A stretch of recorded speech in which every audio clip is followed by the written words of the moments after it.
Ludovic David, vous êtes le directeur général du Château Marquis de Termes à Margaux. Vous êtes donc un homme du vin. Est-ce que vous pouvez nous dire comment le vin est arrivé dans votre vie et quel a été votre chemin professionnel dans le vin? Donc je ne suis pas issu du vin au départ, ce qui est assez amusant, puisque je suis né en Normandie, donc à Cherbourg, donc complètement dans un milieu très différent du milieu du vin. Et par une suite d'histoires, donc après un séjour à l'étranger étant enfant et un retour dans la région toulousaine, donc dans le sud-ouest, j'ai découvert le vin en fait assez tardivement, donc quand j'étais adolescent.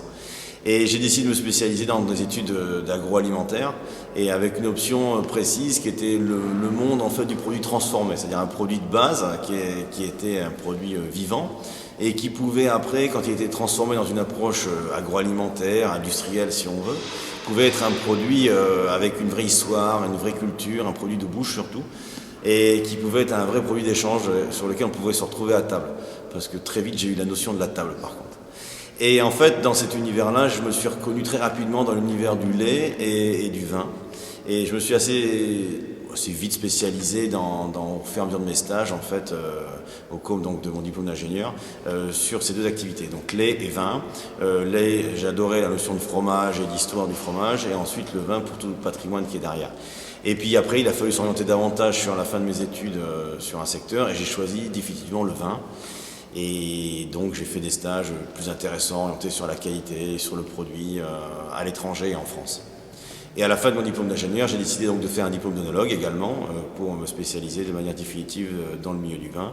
Et ensuite j'ai cherché du travail et j'ai atterri à Bordeaux, un petit peu aussi par hasard, dans le sens où je cherchais un poste, une première expérience un petit peu à travers le monde. Et puis les rencontres m'ont fait arriver sur Pomerol. Et alors, après Pomerol? Alors ensuite, après Pomerol, donc j'ai décidé de rester sur Bordeaux. Je me suis beaucoup plu à Bordeaux parce qu'on avait une vraie notion en fait de qualité, une vraie notion de terroir qu'on pouvait vraiment clairement identifier. Donc j'ai découvert tout cet environnement très qualitatif en fait. Et ensuite, donc j'ai passé 9 ans à Pomerol. Je me suis occupé de plusieurs propriétés à Pomerol et en la lande de Pomerol et Lussac-Saint-Émilion. Et je suis arrivé après sur Saint-Émilion. Et puis je suis resté 5 ans sur place et après l'appel encore de nouvelles expériences m'ont fait changer de rive et donc aller sur la rive gauche. Et j'ai atterri ici au Château Marquis de Termes, donc un grand cru classé, à Margaux. Et je suis là donc en poste depuis 6 ans. Vous avez parcouru une grande partie du Bordelais avec votre expérience des grands crus du Bordelais. Vous en retirez quoi de cette expérience de grand cru, puisque vous êtes aujourd'hui dans un grand cru classé de Margaux, après avoir vécu Pomerol et Saint-Émilion, en tant que responsable, directeur, qu'est-ce que ça apporte, quel est le plaisir que vous en retirez à travailler dans le vin dans ces grands crus? Un grand plaisir d'y travailler. Alors un grand plaisir parce que les produits sont superbes, on a une histoire avec nous. Et en même temps, on a beaucoup de choses encore à faire, puisque le monde du vin a beaucoup changé ces 30 dernières années, avec l'arrivée de tous les pays émergents de l'Amérique latine, un repositionnement aussi fort aussi des États-Unis. Et donc ça, c'est motivant, parce que ça nous a poussé à améliorer encore la qualité. Et Bordeaux n'a jamais été aussi bien équipé en termes de technologie, en termes de chais, que depuis ces 15 dernières années. Et ça, c'est d'autant plus intéressant, puisqu'on est dans un univers vin déjà de qualité par rapport à nos terroirs, et on rajoute en plus une dimension aujourd'hui technique et d'investissement qui a été fort, qui nous permet vraiment d'optimiser en fait ces terroirs. Et je crois sérieusement que les plus grands vins de Bordeaux sont en train d'être là et sont à venir, puisqu'on a une cohérence complète entre tout le travail de chai à la vigne, et toute la connaissance, je dirais, améliorée par des outils techniques, par toutes les études d'ingénieurs agronomiques qui ont été faites, et un retour en plus vers l'environnement beaucoup plus respectueux qu'il y a 20 ou 30 ans. Donc toutes ces approches, on va dire, de différentes recherches, contribuent énormément à une amélioration du produit. Et ça me motive encore plus de travailler dans ce secteur, puisqu'on a un secteur qui est très riche de techniques, très riche de culture, d'histoire. Et c'est d'autant plus intéressant et facile à expliquer quand on est en déplacement à l'étranger.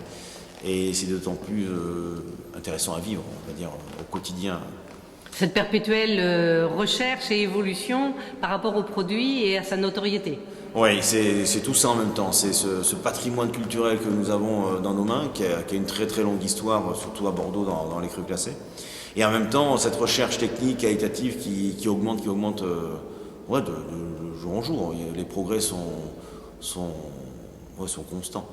Et en plus, le nouveau challenge de l'environnement, des évolutions liées à la climatologie qui sont là, qui se dessinent dans un futur un peu éloigné parfois, mais qui sont à prendre en considération puisqu'on s'inscrit toujours dans une action qu'on fait sur un grand cru classé, sur une histoire à très long terme. On a ici 250-300 ans d'histoire au château Marquis de Termes. Donc moi je suis qu'une petite pierre à cet édifice historique et donc les décisions que je prends, elles doivent impacter aussi l'histoire de la propriété sur les 25, 30 ans, 50 ans à venir, puisque à partir du moment où on plante une parcelle de vigne, on la plante pour 50 ans. Et cette année on renouvelle beaucoup de choses au château, on replante des cabernets, des merlots, et c'est une vraie approche historique qu'on est en train de faire par rapport au travail que feront les futurs directeurs de la propriété. Merci beaucoup.